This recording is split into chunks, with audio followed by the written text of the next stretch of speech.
Well, what is going on, everyone? Welcome back to Kitchen Table TCG. My name is Louie. I hope you're having yourself a fantastic day. Today we're going to take a timeout from cleaning up my basement flood to talk about the recent banned and restricted, unbanned and unrestricted announcement and what it means for not Commander and not the gameplay side. I'm sure you have other channels for that kind of thing. I want to talk about what it means for the stability of Magic the Gathering singles, and I think this announcement was really, really well done. I'm a big fan of the way they laid this whole thing out. It doesn't really matter to me the cards that they unbanned or the cards that they banned. We'll talk about that a little bit. But for me, I want to talk about the stability that this creates in the world of singles. And if you know this channel, we buy, sell, trade a lot of Magic singles as part of our store. I do own a local card store. Obviously, we also buy cards on this YouTube channel all the time.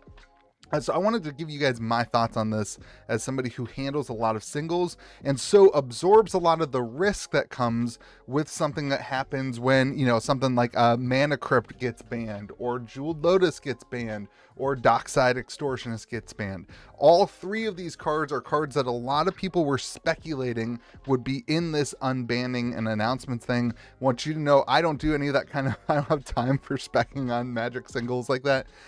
Although I would have told you last night in our live stream when we were opening packs, I did say my anticipation for this was that they were actually going to extend the different tier lists for Commander and add another list, add another avenue for you to play Commander in that was going to be more powerful and have a lot of those cards. I still think, based on this announcement, we'll talk about it at the end, I still think that that might happen in the future.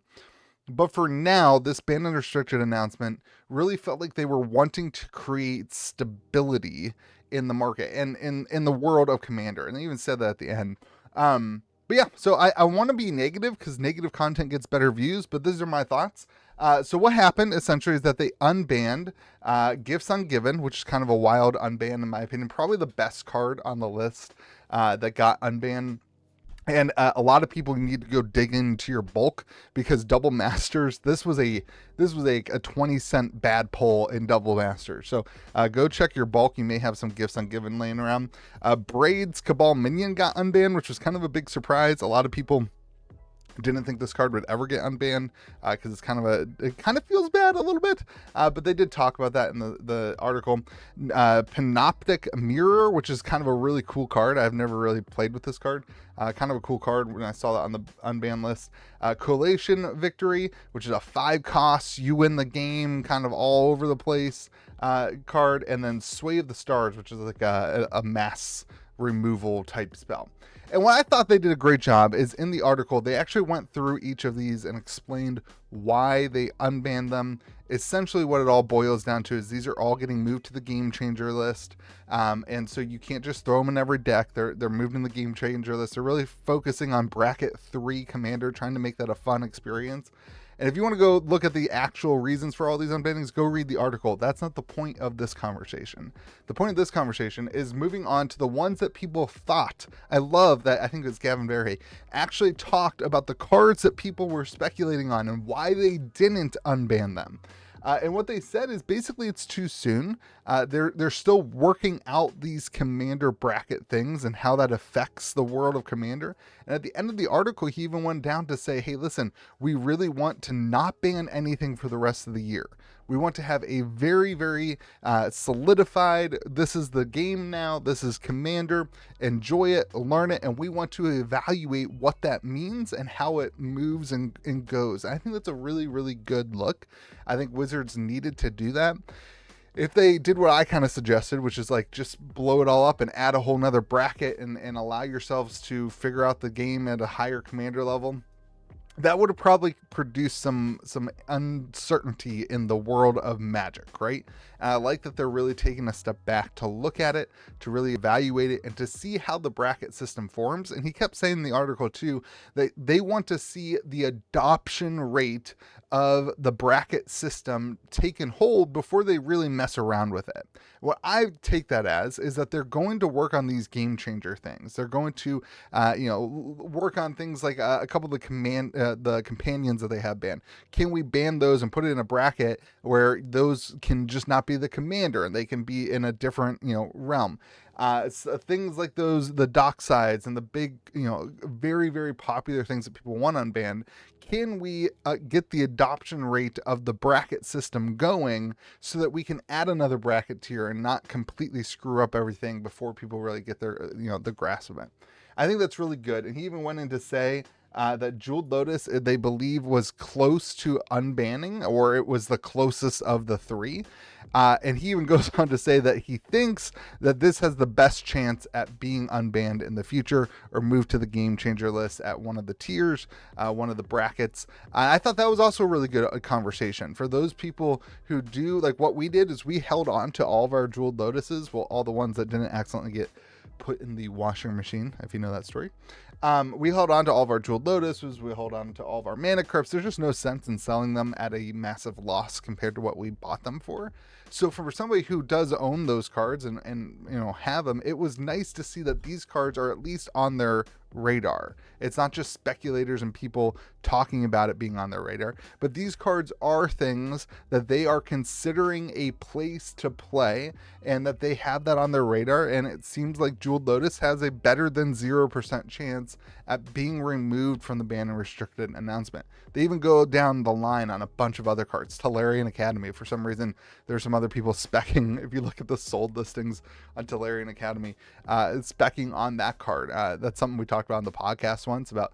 I wish that card would get unbanned because holy moly, that would be so much fun. But it's just a super powerful card, and he basically says there's no shot at that getting unbanned.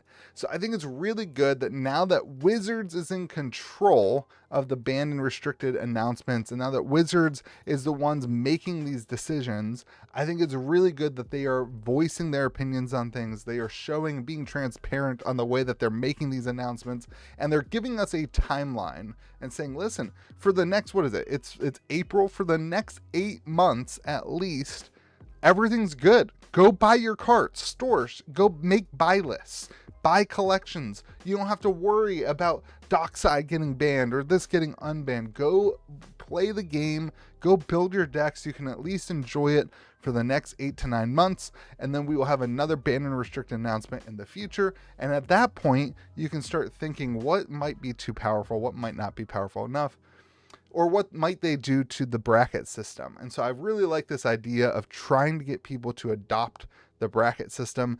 And, the more that they do these things, the more that they have these conversations, the more that you and I talk about them, the more that people will pick up the bracket idea and run with it. I have found in our store, the bracket system has been adopted, but not largely talked about. It's not like people are having specific nights where people are like, hey, we're going to play bracket 3 tonight or whatever. I think eventually we get there. It's just going to take some time. I think in the next year or 2 years, you might see stores start doing like a commander event that's like, hey, this is bracket 3 commander night. This is bracket, our CDH night is bracket 4 commander night. I think at that point, you'll start seeing a mass adaptation of this bracket system, and then we will start seeing more moving on the list. You might see a card that is banned and restricted from bracket 3, but not banned and restricted from bracket 4. And I think that is kind of what they want to do, but they can't do that until people have fully adopted the banned and restricted thing. So if I can make a final decision and final prediction, it's that in the future, we will see things like Jeweled Lotus, Dockside, Mana Crypt, even some more powerful things than that. We will see these moved to like a CDH level bracket. Sorry, that was bad. We'll see like a tier 5 bracket that will be added that basically has no ban list, other than the really oppressive things, your Moxes, your cards that have never had any conversation, but kind of a more traditional Magic the Gathering, really powerful commander bracket at 5. And then I still hold out faith. I have a lot of faith that eventually we will see a CEDH separate system that creates a full-on meta for CEDH. And a lot of people talk about CEDH, but really the CEDH meta and personalities, and economy is its own thing. And I think it should be separate from the conversation of brackets for casual Commander.